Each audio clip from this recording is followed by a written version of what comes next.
If there are policies and procedures that aren't adequately protecting the organization, those are things that need to be looked at. And all of that takes time, but it's an investment well worth the resources that it takes, because what it does in the long run is it actually reduces day-to-day putting out fires, if you will.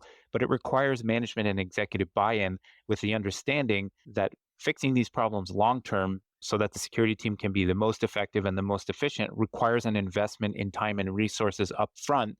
As hard as that is, it's very important. This is KBcast. As a primary target for ransomware campaigns, is security and testing and performance and scalability. Risk and compliance. We can actually automate that. take that data and use it. Joining me today is Josh Goldfarb, Global Solutions Architect Security from F5, and today we're discussing visibility and blindness in complex environments. So Josh, thanks for joining and welcome. Thank you for having me. Very pleased to be here. Okay, so Josh, I want to talk about, you say visibility and blindness in complex environments are the most pressing threat facing within organizations. So talk to me a little bit more about this. What does this mean to you? Yeah, so I think this is an interesting point that maybe doesn't get enough attention in the security community today.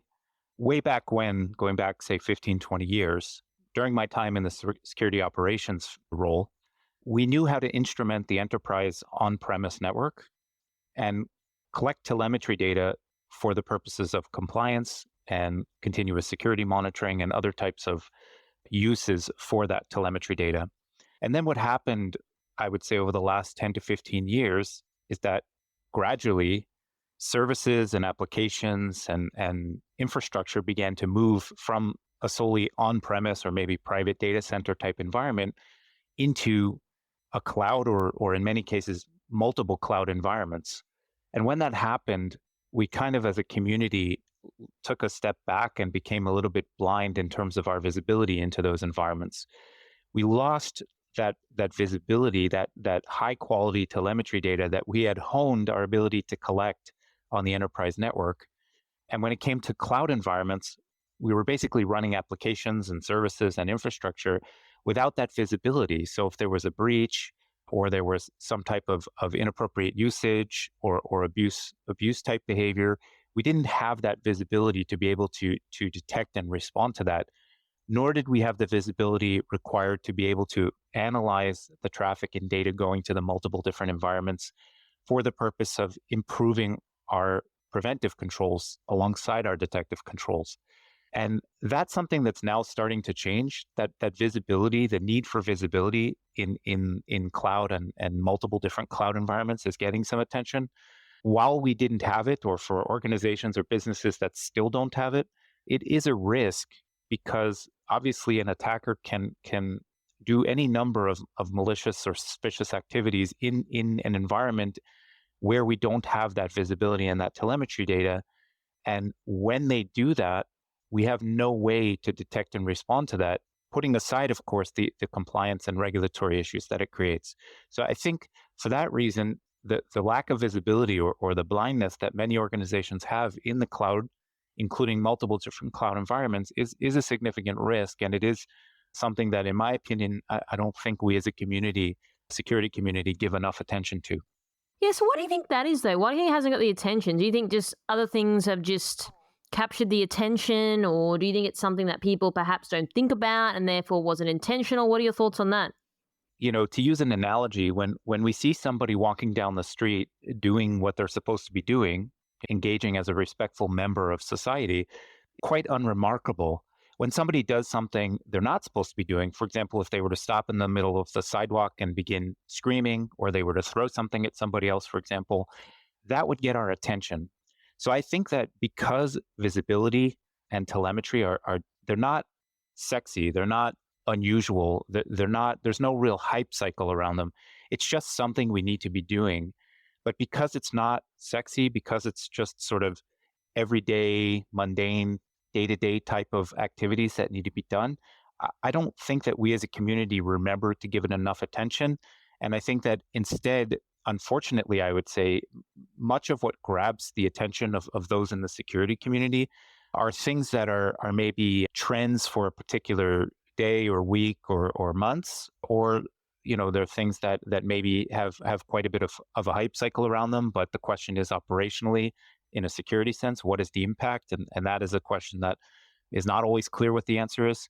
And I think that it's just, continuous security monitoring, telemetry, visibility. These are things that are just, you could say, mundane day-to-day activities that need to be done, and they just don't get that hype cycle attention like some of the other issues that we're seeing. So obviously this is a problem. You care about it, you're in this space, you get it. What are you sort of doing within your own organization, but with clients then as well, to get this more on the radar? I do hear what you're saying. And it's interesting, like I've almost conducted 300 interviews on the show, and every person I interview, it's a broad range of security topics, and like everything that everyone says is interesting, right? But of course there are priorities and, different environments and maturation, all these things. But what are things that you're sort of doing even with a customer that's getting this problem on their radar? Yeah, so I think one of the best ways I've seen, as I've traveled globally, meeting with our incredible partners and customers around the world, one of the ways I've seen that is one of the best ways to get the attention of certainly a customer, but also the management and executives that our particular contact at a customer or contacts at a customer will be reporting to. One of the best ways to get their attention is by showing them their own data.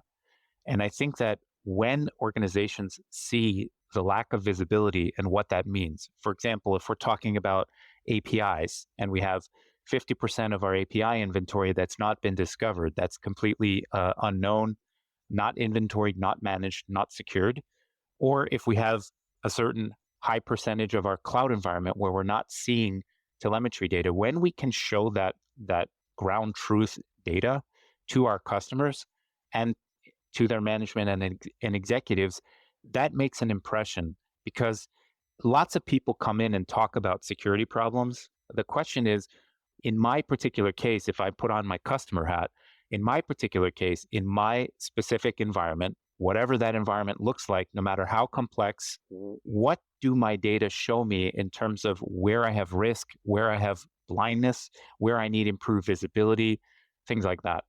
Yeah, so what I'm hearing what you're saying, Josh, is it's sort of like holding a mirror up to yourself, right? So sometimes people are perhaps, to your earlier point, they're off focusing on other things, and then this is maybe a little bit more mundane, so it sort of gets pushed to the bottom of the list. So what do you think people need to sort of understand just at this point in the interview that they need to sort of take away in terms of, what Josh is saying makes sense? How can people start to hold that mirror up and say, well, I need to start looking at the data, to your earlier point, and really, perhaps that's what's going to spur people onto taking action or to even pay attention at all?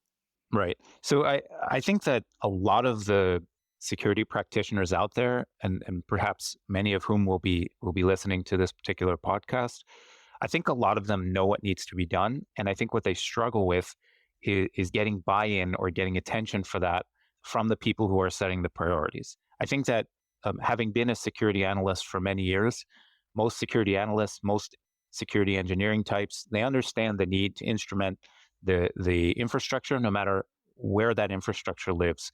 And I think what's stopping that from happening, or what's perhaps a roadblock in the way of that happening, is perhaps a lack of education on the part of people who are setting the priorities, maybe the management and executives in a particular enterprise.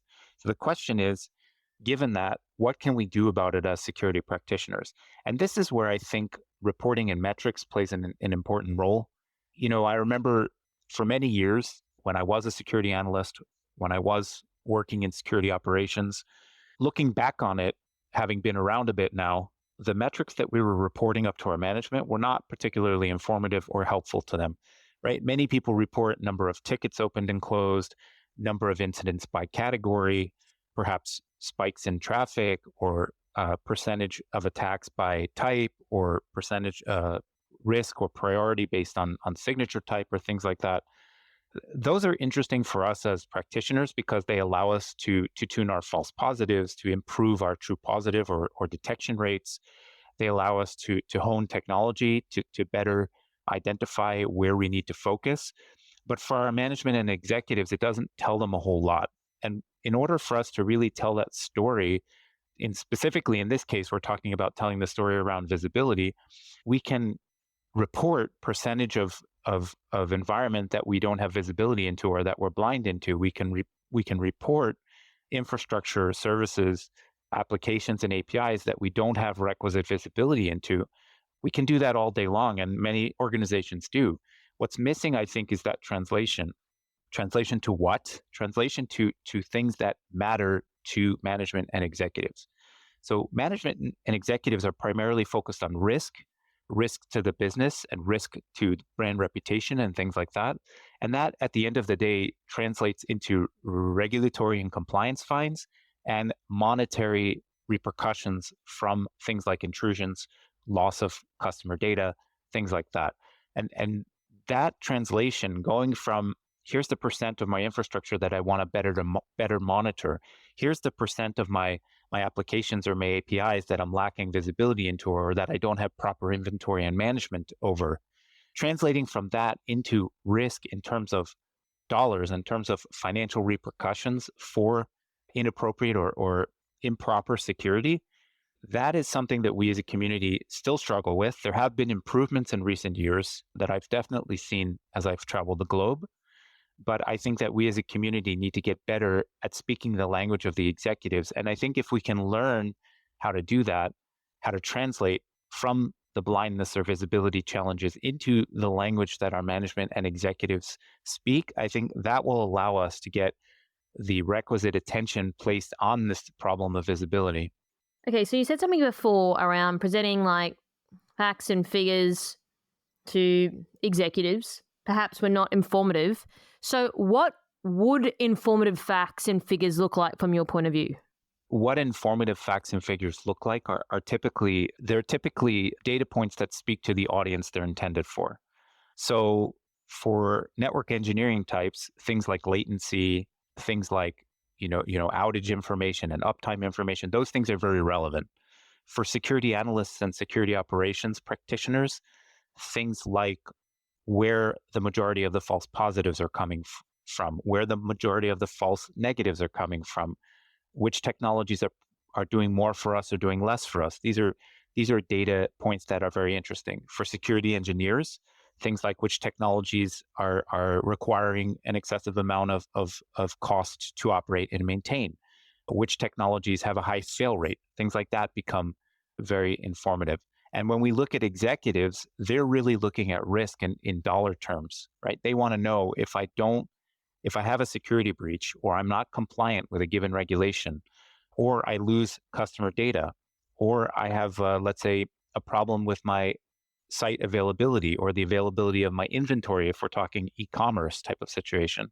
What does that cost me in terms of fines? What does it cost me in terms of lost potential revenue? What does it cost me in terms of loss of customers? What does it cost me in terms of downtime and outages? And I think, those data points, they vary from depending on the audience. And I think that as security professionals, when we look at producing those data points, we need to make sure that we tailor them for the audience that we intend them for. So you're saying that people, and I was a reporting analyst probably about a decade ago, so I'm very, very familiar with this subject and how wrong we've been doing things over the years. So I can relate. So what you're saying is that basically just historically, just people have focused on the wrong things. They're like, okay, but they want to try to, I don't know, maybe get some more money for their security department, but they presented the wrong facts and figures. And the executive's like, well, who cares about that? They haven't positioned it or framed it in a way that makes sense. They can't quantify it, to your earlier point around, well, if we don't do this thing, potentially we're going to lose this revenue. Or if we don't do that, potentially we lose more customers. Is that really the gap that you're sort of identifying here? And then if so, like, for the last decade, we've been talking about this problem, but yes, I think the needle's moving, but why don't people understand yet and sort of connect the dots a little bit more? Because what you're saying makes sense, right? And executives are not going to just hand over money to a security department because the security guy says so. You obviously have to back it up. You have to have a justification that makes sense. So this is the part that I've been speaking to people all this week, and it's actually around this topic specifically. So what do we do from here? First off, to answer your question, I agree. I think your summary is accurate.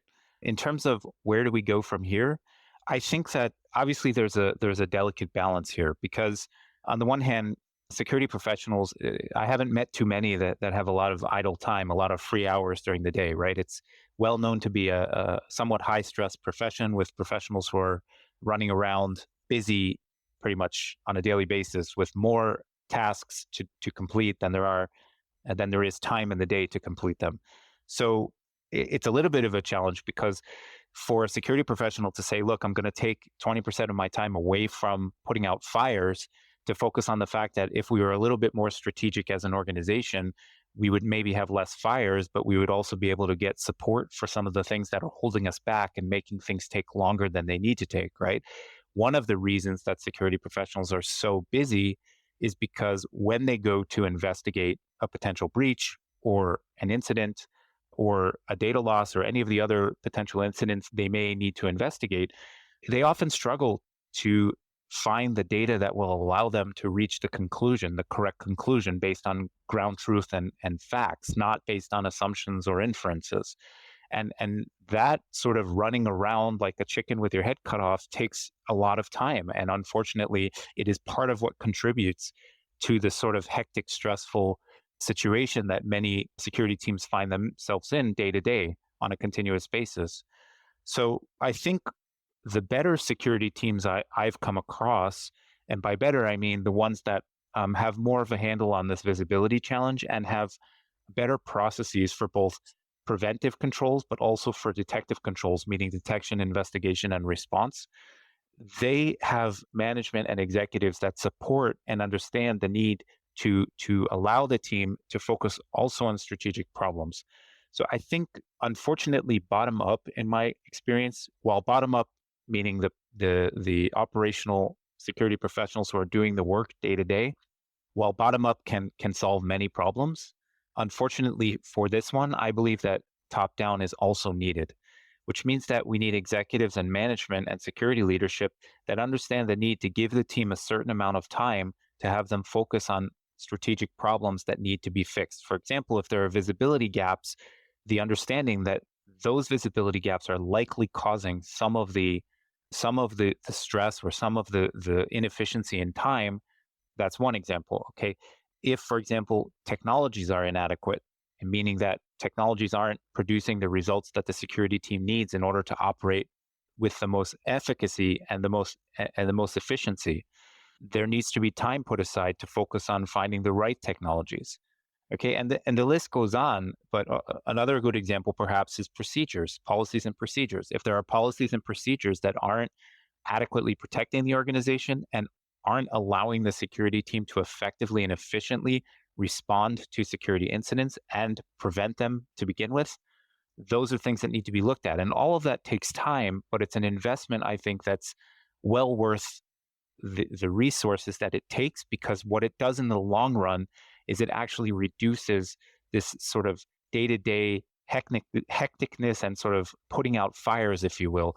But it requires management and executive buy-in with the understanding that fixing these problems long-term so that the security team can be the most effective and the most efficient requires an investment in time and resources up front. As hard as that is, it's very important. Okay, I want to follow this a little bit more. This is really interesting. So, okay, I'm going to give an example. So I get your point around, okay, an executive, okay, there are two buckets. Executives that get it and, care about security and want to invest in it, and then people who perhaps don't get it or whatever.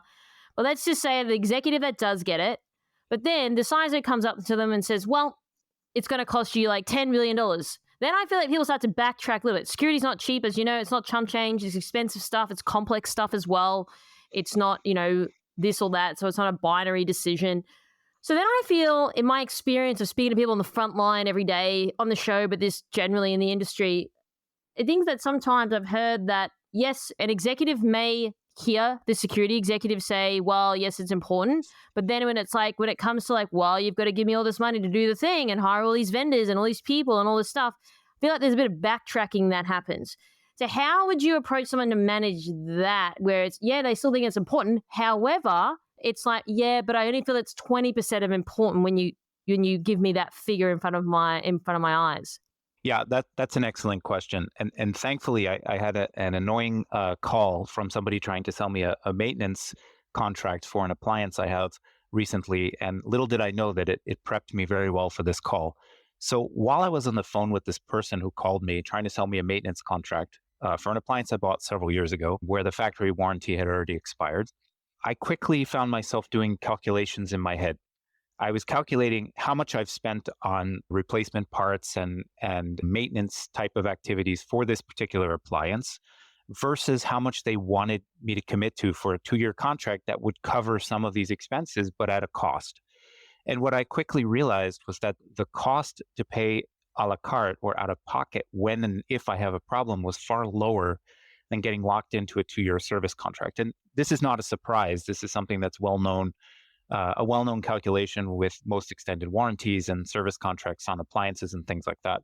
So I think the same is in security. If, as an executive, you are asking me to put 1 million, 5 million, $10 million into the security program on top of what I've already committed to, let's say for last year, I need to understand what I'm getting for that. And is it worth it to me? For example, if you want $10 million to mitigate $2 million of risk, while nobody wants to have a breach and nobody wants to lose customer data, financially, it doesn't make sense, right? And an executive may, and in my opinion, may justifiably say, I need to put that money elsewhere where I have significantly higher risk than, let's say, the $10 million I'm being asked for.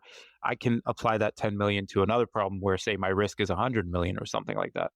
I think we need to understand that when we as a security team or we equip our CISO to go in and make that budget request from the executives, I think we need to understand that at the end of the day, the business needs to make money. And the business, while strategic, is also somewhat transactional, and security is no different. And I think that's where what I was kind of alluding to or coming to a bit earlier was that this calculation, this translation from the risks that we identify and the risks that we track in our risk register, along with any mitigation that we have in place, we need to translate that into real potential loss, real risk in terms of dollars. And when we do that, that allows us to go to the executives and say, for example, I know $10 million is a big ask, but because of a new regulation or because of a change in the attacker or threat landscape or because of a change or a recent acquisition in the business, we now have an additional risk of $50 million or $100 million that we can mitigate or mitigate 90% of it for a $10 million investment. And therefore, it makes sense as a business for us to do that. When we go with that type of a calculation or that type of a return on investment argument, the results in my experience are often more favorable. Do you also think as well, Josh, that perhaps people don't know what they don't know? Now, what I mean by that is, I'll give you an example. So I got married around almost 2 months ago now. And when we were, a lot of stuff that goes into getting married, as there's a few days sort of thing that we did. But anyway, I obviously have never got married before. I haven't really helped anyone get married. So then when you're asking these wedding vendors, like, how much these things cost, sometimes it surprises you. Like, that's a lot or wasn't as much as I thought, because I don't know what I don't know. And the reason why I'm telling you that is, do you think sometimes as an executive, like, they don't know how much, like, F5 stuff costs? Like, they could be like, oh my gosh, that was so expensive. And I also say this because my brother-in-law is a CFO, and I remember a few years ago, he was asking me, like, is this a lot for this company that's charging me? So do you think that people just don't know what they don't know? So therefore, even if you put any figure, people are always probably going to think it's always lower. So even if you put something that's higher, and technology is not cheap, as we know, people are going to always be a little bit taken aback by that. Yeah. So first off, congratulations. It's very exciting time in your life, and it sounds like it was wonderful. Regarding your question, I think that I think that this is an area where competition is a good thing. I think that getting competitive bids and comparing the commercial offering or the financial cost of a particular solution with its capability and being able to matrix that with which of the requirements that I have or which of the risks that I'm looking to mitigate does this solution address? I think that allows us to really objectively understand if something's truly expensive. What do I mean by that? Let's say a vendor comes and says to a business or an enterprise, our solution, based on your traffic volumes and based on the number of locations you have, it costs $1 million. That's what this particular solution will cost to mitigate, to address the issue that we've been discussing in this case. Let's say we have a matrix of requirements and risks that we're looking to mitigate and looking to address, and the solution addresses 80% of them. That's a data point that is very helpful. Versus if we have a second solution that's maybe a little bit cheaper, but only addresses 50% of the requirements, meaning that then we're going to have to probably go out and get another solution or develop in-house, which also has a cost to it. That allows us to really process what does it mean expensive? Because to your point, an absolute number is not very informative, and executives are not going to be able to if something costs $1 million or $2 million or $500,000, they're not going to really be able to understand what that means. But what they can understand is what percentage of the risk will it mitigate, and what is the return on that investment in terms of the reduction of risk into residual risk that remains. If it's significant, it makes it easier to process. We're not processing an absolute number, we're processing a relative number relative to the risk to the business that we're looking to offset. Yeah, that's interesting. So I just think from the people that I've spoken to over the years, it's just, they're just like, well, this stuff costs a lot. And I was like, well, I think it depends, of course. But I think, like, to your point, competitive, people coming up, if you've got one player that's presented a number, but then two other sort of players have said maybe a similar number, it gives you that barometer, right? So I think that, again, when you're an internal CISO, it's like, well, every company's different. So it's going to be hard then to compare apples with apples then. So I think sometimes I've just seen people get a little bit sort of blindsided by these numbers that these security people are putting forward because they just don't know. They didn't really grow up in it. They're driven by numbers. If they're a CFO, they don't really understand the space. They don't know whether this service should cost 4 million or 4 billion. So I think that that's just the part that I've also seen that people say they care, but when it's like, well, you care, but then here's the cost that you're going to have to front the bill for, then I just see the conversation starts to change direction very quickly.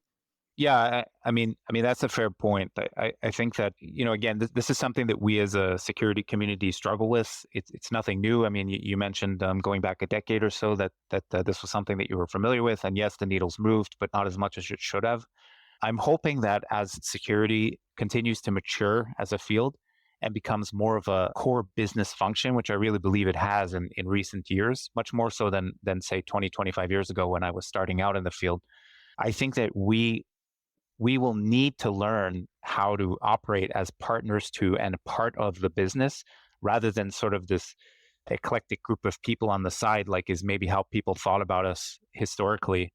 I think we're becoming part of the business. We're becoming more mainstream, if you will, something that's more accepted as an essential or core function of the business rather than just a sunk cost. And I think that with that, on our behalf, comes tremendous responsibility in understanding how to be a partner to the business, how to facilitate the business in a secure way, but also how to function in the language of the business, understanding the lines of business that our employers or our enterprises have, helping address risk, but helping the business operate securely at the same time, not causing detriment to the business or reduction in revenue because of inefficiencies or because of our inability to function as partners. I think as we mature as a field, we need to almost think more like business people as opposed to security professionals in many cases.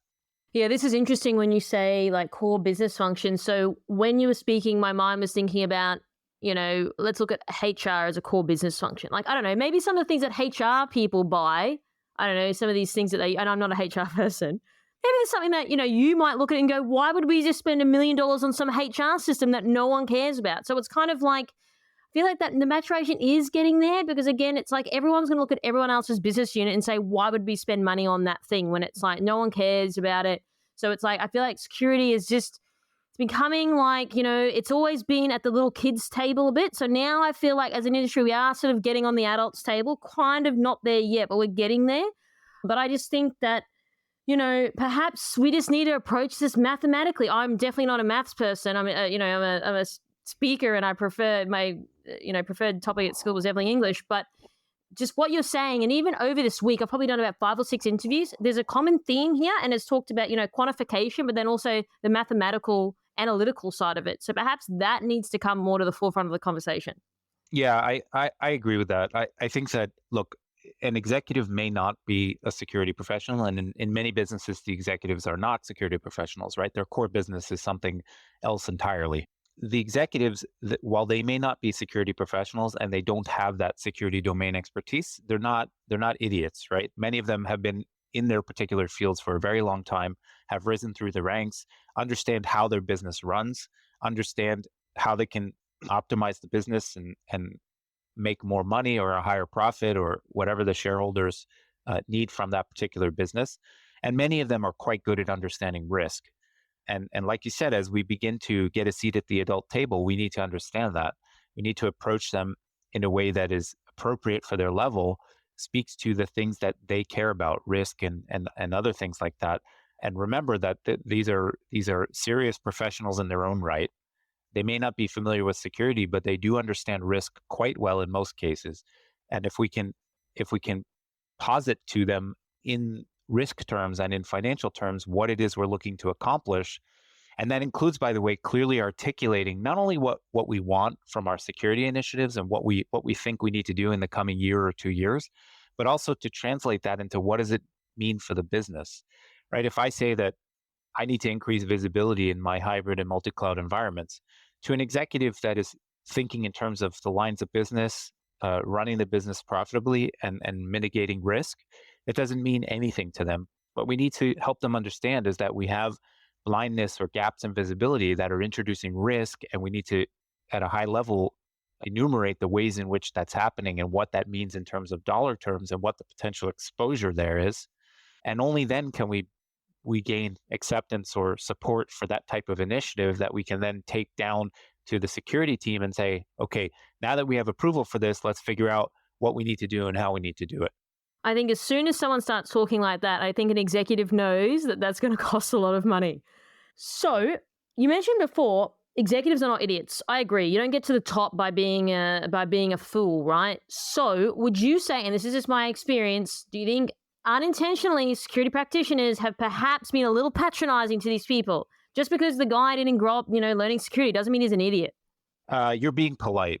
I think a little patronizing is an understatement. I think that we as a field have had some challenges in not looking down on or patronizing people who are talented professionals in their own right, but just maybe don't have a security background, right? And that includes positions like CIOs, where you may have people who have long histories of successfully running IT infrastructure, but just may not have had that security element to it and therefore need to be educated. And so I've always found that a more constructive or a more helpful approach is to be a partner to the business, to focus on outreach, to focus on education, to focus on gaining trust. Trust is huge, right? The minute you have an issue or some type of snafu, that sets you back significantly, right? That outreach, that building trust, that working as a partner, creating a network of constructive relationships within the business and externally, right? Oftentimes we need external partnerships as well in order to be successful.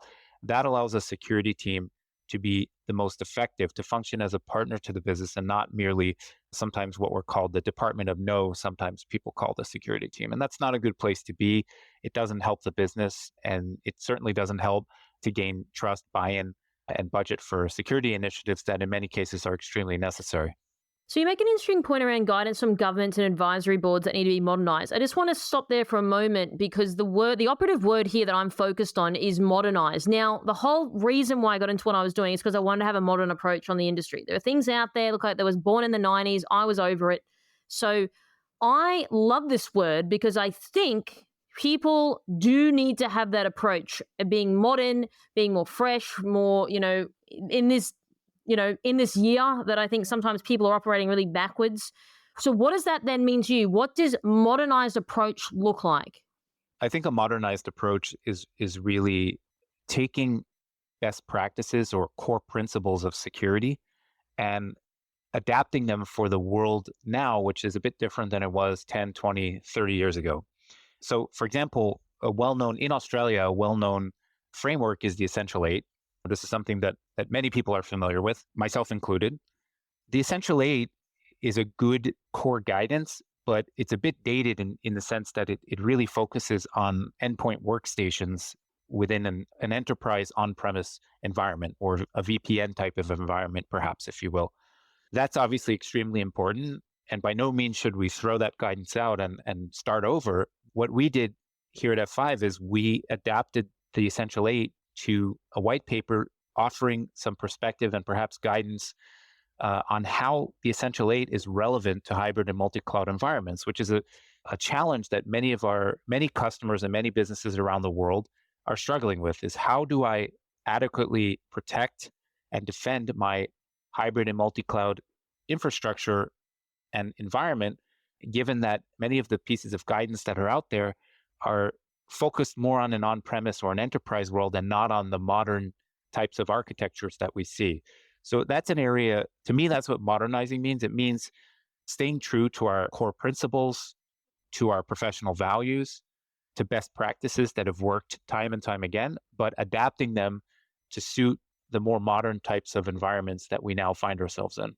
So what would happen if people just weren't modern about it? And I mean, look, I asked that because again, it's the reason why I wanted to do what I'm doing now. Like, back when I started this show, like there were not many podcasts out there, not like they are today at all.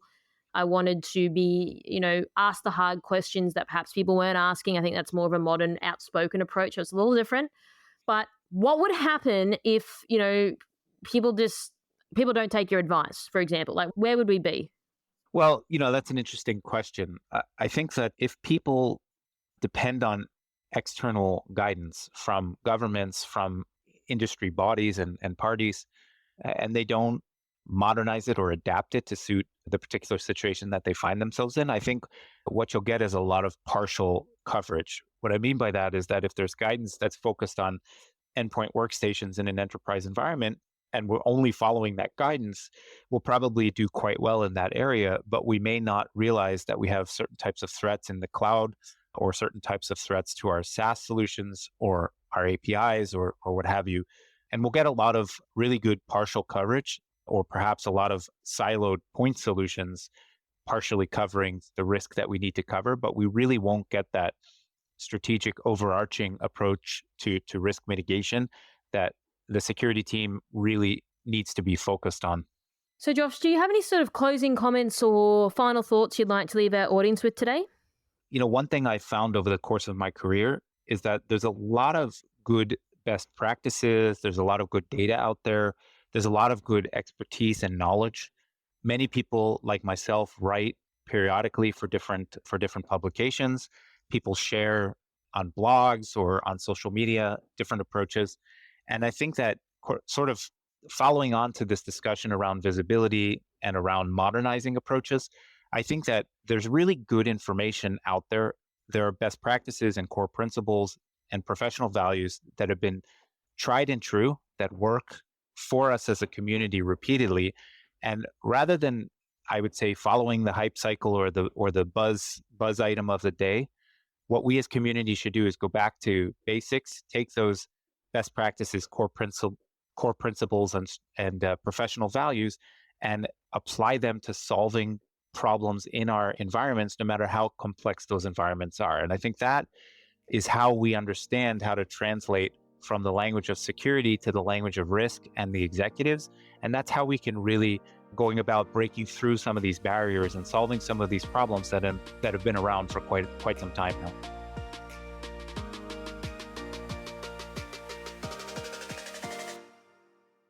This is KBcast, the voice of cyber. Thanks for tuning in. For more industry-leading news and thought-provoking articles, visit kbi.media to get access today. This episode is brought to you by Mercsec, your smarter route to security talent. Mercsec's executive search has helped enterprise organizations find the right people from around the world since 2012. Their on-demand talent acquisition team helps startups and mid-sized businesses scale faster and more efficiently. Find out more at mercsec.com today.